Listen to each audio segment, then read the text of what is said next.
these civil rights leaders are nothing more than racist. They're keeping their neighborhoods and their African-American brothers enslaved, if you will, by continuing to let them think that they're, or force them to think that they're victims, that the whole system is against them. Articulate it better, Sean. It's so sad to me. We can't even say you're articulate. We can't even give you guys compliments. Half of the kids in this country under 5 years old are minorities. White people are having fewer. Put it bluntly, we need more babies. I've dealt with people like this for 20 years. They will get up every day, they will kill somebody and go have some chicken at KFC. Crime and out of wedlock birth, black folks having babies, not being married, and stuff like that is out of control.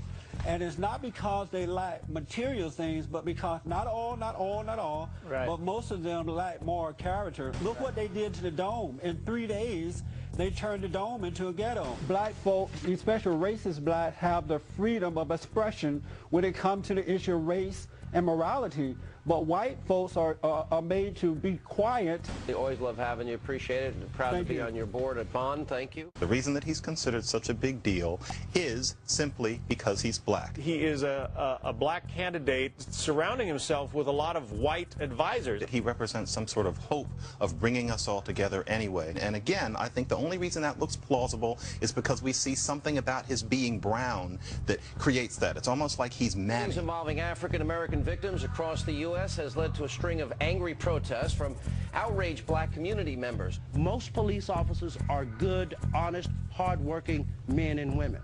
But there is a culture of police officers out there that represent a legalized gang. We got to run. And we need to recognize it and do it. If there's any national disgrace, it's your rush to judgment in this particular case and your use of racial politics for your own aggrandizement. That is the national disgrace. I couldn't get over the fact that there was no difference between Sylvia's restaurant and any other restaurant in New York City. I mean, it was exactly the same, even though it's run by blacks, primarily black patronship. There wasn't one person in Sylvia's who was screaming MFer, I want more iced tea. You know, I mean, everybody was, it was like going into an Italian restaurant in an all-white suburb, in the sense of people were sitting there and they were ordering and having fun, and there wasn't any kind of craziness at all. There are groups this morning saying that not only is the song racist, but it's putting Barack Obama at increased danger. You know, of course, last week we reported that he has gotten Secret Service protection, the earliest for any presidential candidate. Is Rush Limbaugh's Barack the Magic Negro song racist? What do you think? Vote online at CBS13.com. He's had a lot of parody songs, Lisa and Jeff, some funnier and less sensitive than this one. We keep marrying other species and other ethnics and other... Are you sure you're not suffering from some of the causes of dementia right now? See, the problem is the Swedes have pure genes. Because they marry other Swedes, because that's the rule. Finns marry other Finns, so they have a pure society. In America, we marry everybody. Okay. So we marry Italians and Irish. So this study does not apply? Does not apply to us. Huh. The blue-collar cops, firemen, largely men, who had to choose between racism and sexism, and they decided to vote for Hillary. Yeah.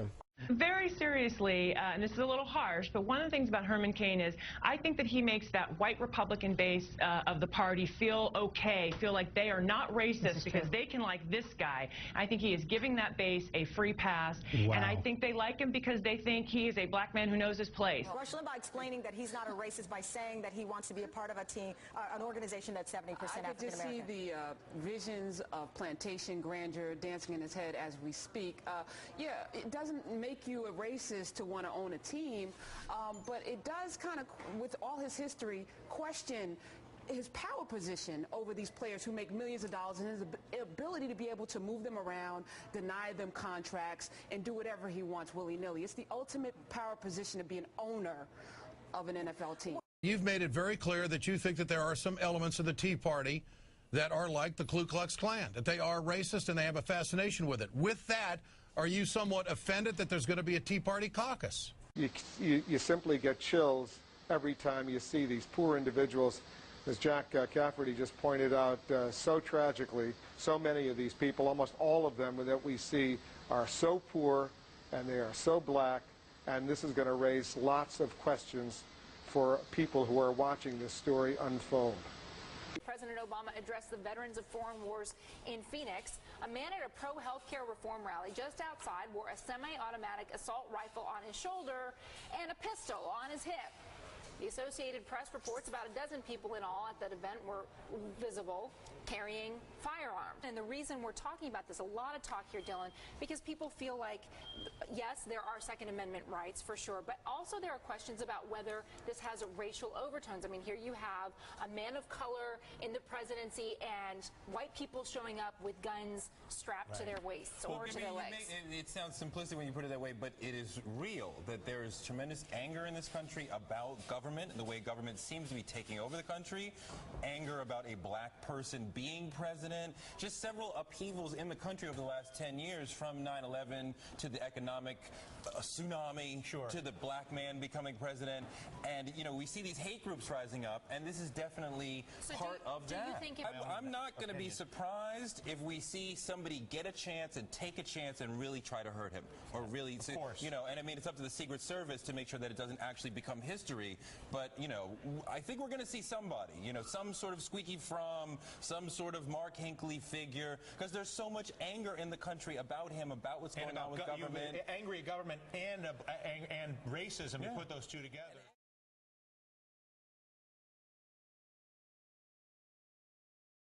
The British weren't stealing money from us for health care. They weren't. I mean, it's not even bad as this. They weren't taxing us the way they are now back then. And what do? We forcefully kicked them out of our country. And we will forcefully resist people imposing their will on us through the strength of the majority with a vote. Just because you stick the government on people doesn't make it morally okay to steal money from people. Taxation is theft.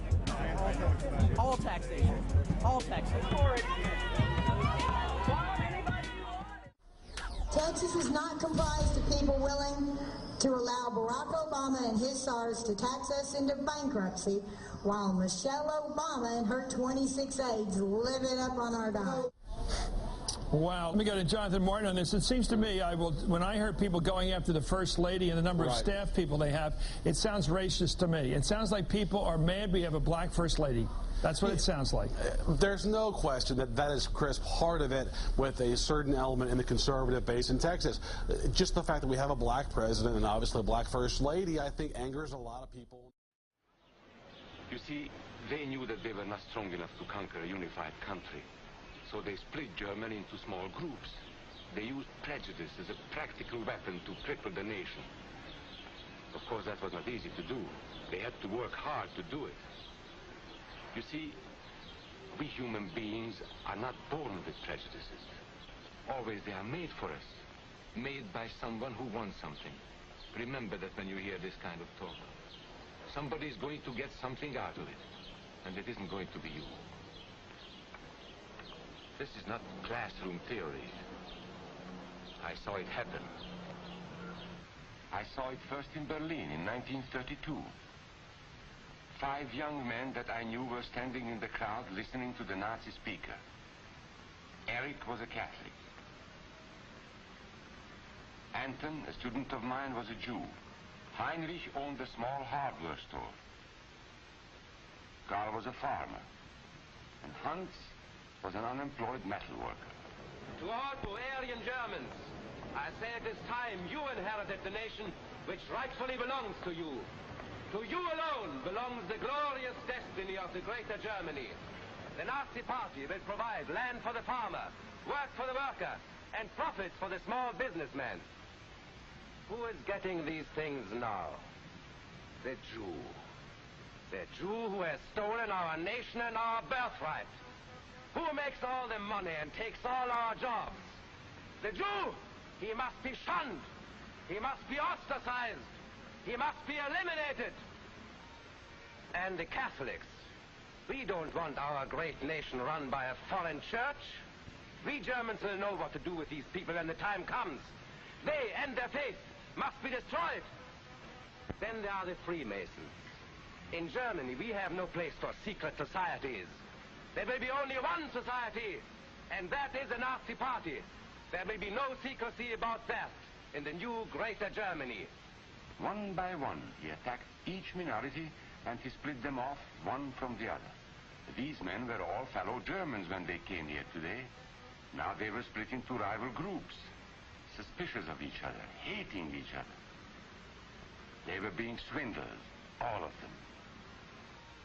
But the man who was really being fooled was Hans. He was pure German, according to Nazi standards.